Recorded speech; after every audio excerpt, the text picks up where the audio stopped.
Okay, so these are the two sheds from Costco, and they are the Keter brand, and they are 4 feet by 6 feet. We have a really narrow walkway on the side of our house. This is on the opposite end of our house that we don't use. So we've put two in here. They've got gravel, sand, and concrete underneath each one. And they're actually pretty good. They were only $599. And we thought, you know what, it's not bad. We'll put two in here. We have storage there for wheelbarrow and such. But the only thing is that they're good. We like them. We would prefer a nice big solid cedar built one. But I'm going to show you something about these sheds and what we're doing to them today. So I've got these great latches here. Okay, so these walls here, they're pretty flimsy. The whole shed, actually, it's good. It's a good shed. It'll work just fine. But we're a little untrustworthy about like opening this door and swinging, and you know, it's it's bouncy. So look at this wall. Look at this. This is right? Okay, so what we've decided to do, we have 4 of these sheds. I'll show you the other 2 in a minute. But what we've decided to do is take some 2x4s and just lay them up in here across. I'm going to support here. And I've got them sitting on this rim around the edge here. This is a pretty solid rim, so I've measured all of them to fit on top. And as you can see, we're still in the middle of it. And we'll get that on there. And then we'll finish this up. It also gives us extra hanging room for stuff in here. But so they've all been attached to each other, and then what happens, and I'll show you on the other one, this is what we're doing here. So this one here is finished. I'll just walk you quickly over here. Okay, so in the back of our garage, we decided to put 2 more. And I'm just going to show you. This one is finished. I'm just gonna undo these clips. Okay, so this is all finished. We put a piece of plywood, and now I can't shake this for nothing. This thing is solid, as you can see. And what we did is, so it's all the way around. We put this across the back here to stabilize it. And down at the bottom, now we have plywood on the floor in this one. I don't know if we're going to do that to the other one. But on the outside, we put through bolts everywhere. And you can't see, but it's on the back end as well. And we even put some through bolts at the bottom. Okay, you can't see it, but I'm not moving the shed again to show you. But so we've through bolted all of this. So this is now sandwiching this shed between the 2x4s and the shed itself, and it just makes for this shed just solid. And this is awesome. So this cost us an extra $30 per shed to make it this solid. And once again, we're gonna have shelves on the back here, and then we have room to hang things on the front. So this is a good alternative to paying $1,200 for a shed. Instead, we just paid $599, and they were easy to build. We had them, each one took us about 2 hours, and they're pretty good sheds. We don't mind them at all, to be honest. They're just going to be storing stuff. And this is a shed that we built, and we love it. I see you've been digging out my sod again. Oh, trying to act innocent, hey? Okay, well anyway, I'll fix that. But this is our shed, and we love it. This is a great shed. We built this ourselves, not from a plan or anything. We just built it, and it's pretty awesome. But what we're going to do is we're turning this into a tool shed, because we have a lot of tools that are just all over the garage.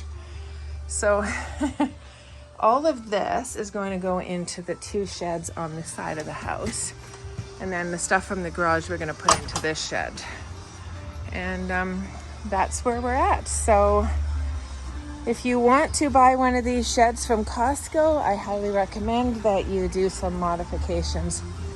An extra 30 bucks, and this thing is solid. We're also going to put cable and hooks in the ground, and I'll get to that on the rest of the video.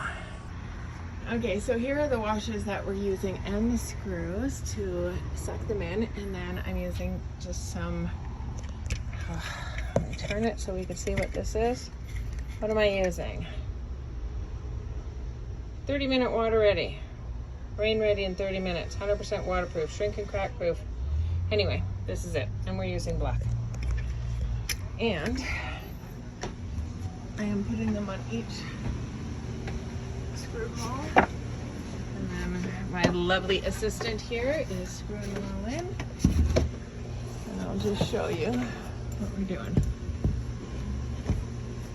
I just put a little bead of it on the shed, and it'll suck it in.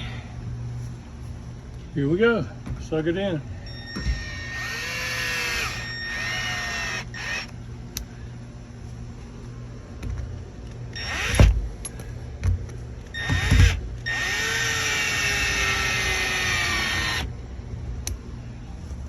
Doing it everywhere. Oh, I haven't done that yet. Yeah, you're gonna need to go inside and hold them while I do these bottom ones.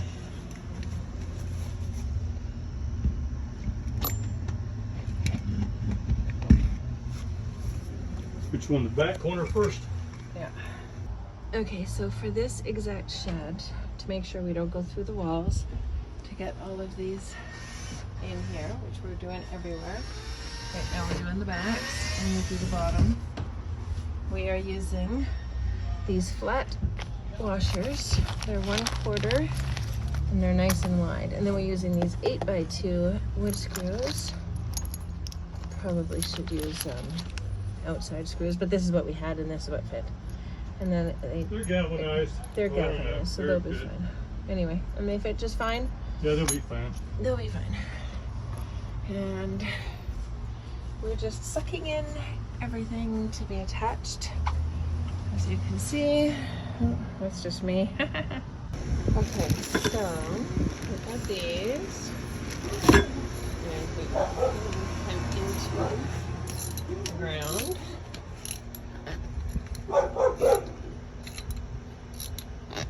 And we're gonna use this cable, and we're gonna go up and over. And it's just preventative in case we get any kind of windstorm in the winter time and any wind comes blowing down this little corridor. These sheds are going to stay nice and put.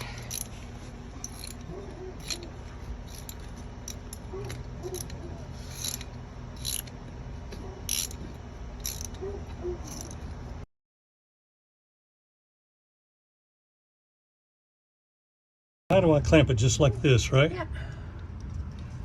Just good old-fashioned muscle. Oh, you lost your ball. Okay, so now this is attached to here. And now we're going to go up and over. We're going to use this piece of rubber. We're kind of messed up here. We're going to go through there.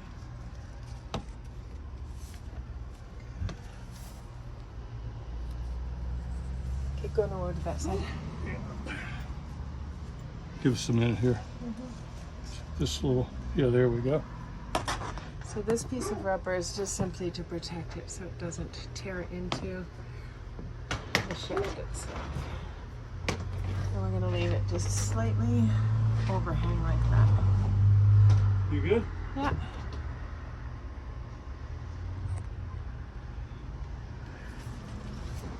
Now, did you say you wanted one in the dead center? Yeah, too? I'm going to get one in the dead center. Okay, so we have a little hook that's gone into the ground. This is clamped. It goes all the way up. We put a piece of rubber there, just so it doesn't tear into the shed. It goes up and over. And then down. And into the ground on this side. And this is basically just to make sure it doesn't get picked up, knocked over, collapsed, or anything from any amount of wind We've also stabilized the inside. Even at the doors. Now the shed is completely solid. Like it doesn't even shake anymore. I can't even shake this. I'm trying, but it's not going to shake. Now underneath here, this manufacturer has a support bar, and that's what we ran the cable across. So the cable is going up and over this supported area. So the cable will not pull it and collapse the shed.